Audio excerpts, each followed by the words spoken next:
नहीं sir, tax slab तो कम होना चाहिए। हमारा ये कहना है कि आदमी का जैसे जैसे समय बढ़ रहा है ऐसे ऐसे व्यापार भी बढ़ रहा है, जनसंख्या भी बढ़ते जा रही है, उस हिसाब से टैक्स में राहत तो मिलना चाहिए थी। अब इन्होंने एक चीज़ बस ठीक करी कि यूपीआई लिमिट जो 1 लाख की थी उसका 5 लाख का ये लोग सर्वर लाए हैं। और अभी सुना था कि मोबाइल में जो मैन्युफैक्चरिंग भारत में जब से होने लगा है तो उसको 15-20% से घटाकर 15% करा है।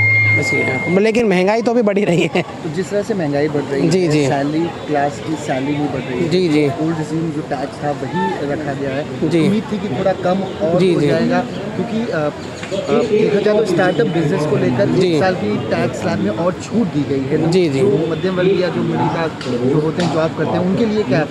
सर हमारे लिए तो कुछ हमें बेनिफिट दिख नहीं रहा है, क्योंकि महंगाई आज भी पहले भी हुई थी, अभी भी हम तो जनरल कैटेगरी के लोग हैं, हमें तो कोई फ़र्क नहीं पड़ता है, ना हमें किसी चीज़ में छूट मिलती है। सरकार की महंगाई भी बढ़ते जा रही है और हम लोगों का पैसा भी जाया जा रहा है। पेट्रोल की कीमतें अगर कम हो जाए तो उससे हमें थोड़ा रिलीफ मिले। हमारे मध्य प्रदेश में 108.95 पैसे पेट्रोल है, तो थोड़ा उसमें राहत मिल जाए तो थोड़ा सा कुछ सुकून मिले। सर आज अंतरिम बजट मोदी सरकार का पेश हुआ है जी। इस दूसरे कार्यकाल का।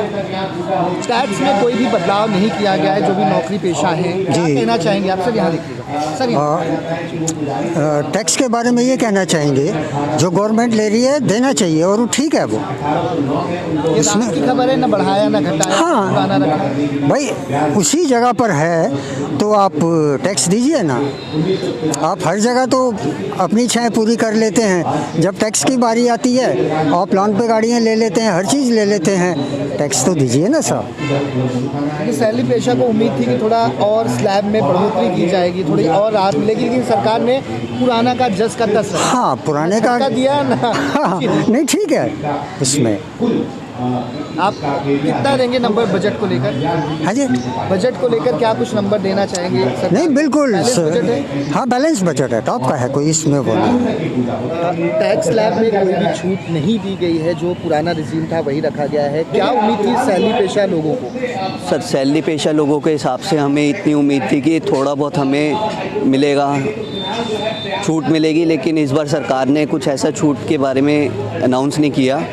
तो जो बजट था उसके हिसाब से हमारे लिए कोई अहमियत नहीं है और सरकार को वैसे करना चाहिए था।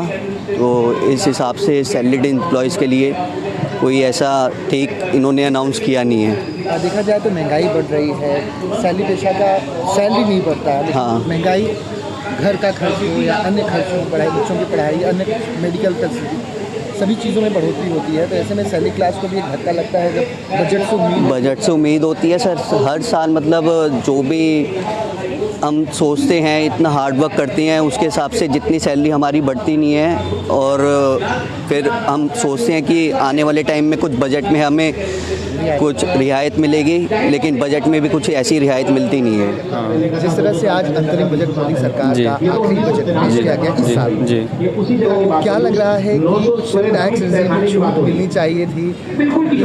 सैलरी तो बढ़ नहीं रही है, महंगाई बढ़ती जा रही है, कुछ तो छूट मिलनी चाहिए थी। सैलरी पेशा क्या सोच रहा था आज? वो उसको छूट मिलने का संभावना वो होता है, लेकिन अभी फिलहाल तो जो है वही है।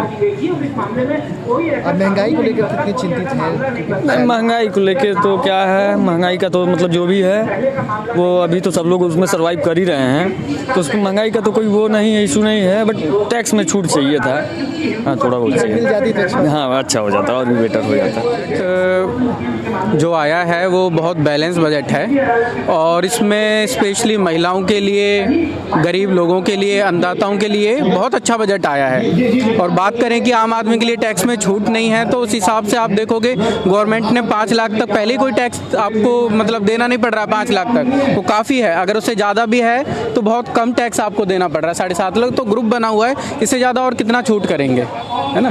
तो अभी के लिए तो मेरे हिसाब से सब ठीक ही है, अच्छा है बजट में, कुछ ऐसा नेगेटिव पॉइंट मुझे नज़र नहीं आ रहा है। स्टार्टअप को लेकर जो नए स्टार्टअप होंगे उनको लेकर 1 साल एक्सपेंशन और किया गया है, टैक्स में छूट दी गई है, हाँ। उसको लेकर क्या? वो ज़रूरी है, वो करना ज़रूरी है, तभी नई चीज़ों को मोटिवेशन मिलेगा, है ना, तभी नए नए स्टार्टअप्स आएंगे, नए यूथ्स नए बिजनेस स्टार्ट कर पाएंगे।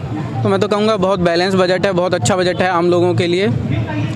आपका शुभ नाम जानना चाहेंगे? मोहित मिश्रा नाम। मोहित जी, आप क्या जॉब करते हैं और आज टैक्स से जो बजट पेश हुआ उससे टैक्स छूट में कुछ उम्मीद थी कि सैलरी पेशा को कुछ छूट मिल सके या ठीक है? नहीं, उम्मीद थी, 100% उम्मीद थी। मोदी सरकार से ऐसी उम्मीद करते हैं। जो भी अभी तो मैंने देखा नहीं क्या कैसे आया है। जो ओल्ड रिजीम था टैक्स, हाँ, पहले वाला तो थोड़ा बढ़ाना भी चाहिए, स्लैब में थोड़ा बढ़ाना भी चाहिए, थोड़ा जीएसटी पे भी राहत देना चाहिए। और उसके बाद जो है भारत कृषि प्रधान देश है, किसानों को भी राहत देना चाहिए। और युवाओं को रोज़गार के लिए भी जो मोदी जी इसमें थोड़ा फ्लॉप रहे हैं, एक काम में फ्लॉप रहे हैं, रोज़गार में 2 करोड़ लोगों को रोज़गार देने की बात की है, वो नहीं मिल पाया। स्टार्टअप बिजनेस में 1 साल का एक्सपेंशन और किया है, टैक्स में छूट दी है स्टार्टअप में जो नए अच्छा। आते हैं, उसको लेकर क्या कहना चाहिए? हाँ, वो स्वागत योग्य है, बिल्कुल स्वागत योग्य है। सैलरी पेशा उम्मीद लगाए बैठा था कि हाँ, बिल्कुल हम लोग को उम्मीद थी, हम तो सैलरीड पर्सन है, उम्मीद थी अगर ऐसा हुआ है, छूट मिली है तो बहुत बहुत अच्छी बात है। नहीं मिली है, सेम रखा, जो पुराना था वही रखा। क्या लग रहा था कुछ छूट मिलनी चाहिए थी? हाँ, 100% छूट मिलनी चाहिए, क्योंकि दिक्कत है थोड़ी इसमें। अगर उन्होंने नहीं किया है तो भाई सोचने वाली बात है। महंगाई बढ़ी, महंगाई तो बढ़ेगी, वही है। महंगाई तो बढ़ेगी, महंगाई पे कंट्रोल कहाँ है? महंगाई पे कंट्रोल नहीं कर पा रहा है जब से कोविड आया है, उसके पहले तो ठीक ठाक था। अब चुनाव है, इसमें थोड़ा बहुत छोड़ दिए होंगे। जितनी भी राजनीतिक पार्टियां सब अपने फ़ायदे के लिए काम करती है, कोई भी पार्टी। सैलरी पेशा को उम्मीद थी, 100% उम्मीद थी, अगर स्लैब बढ़ाया जाए, अगर उसको कम कर दिया, अगर उस वही सेम है तो कोई फ़ायदा नहीं है।